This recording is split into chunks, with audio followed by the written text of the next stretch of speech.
আবার একটি নতুন ভিডিওতে সবাইকে স্বাগতম। অথর্ববেদের সূক্ত, রাষ্ট্র অভিবর্ধনম সূক্ত। সূক্ত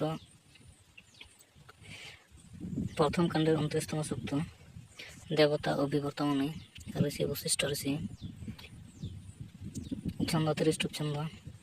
কাল সূক্ত দশম কাণ্ডের 53তম সূক্ত। কাল সূক্ত দেবতা কাল। পৃথিবী সূক্ত দ্বাদশ কাণ্ডের প্রথম সূক্ত। দেবতা পৃথিবী, ঋষি অথর্বা। অথর্ববেদের প্রচলিত নাম অথর্ববেদ, অঙ্গিরস বেদ, অথর্বাঙ্গিরস বেদ, ব্রহ্মবেদ, ভৃঙ্গগিরুবেদ, নক্ষত্রবেদ, ভেষজবেদ, ছন্দবেদ, মহিবেদ। এবং অথর্ববেদের শাখা সৌনক, পিপলাদ, তোদ, মদ, যাজল, জলদ, ব্রহ্মবদ, দেবদর্শ, চারণবেদ্য।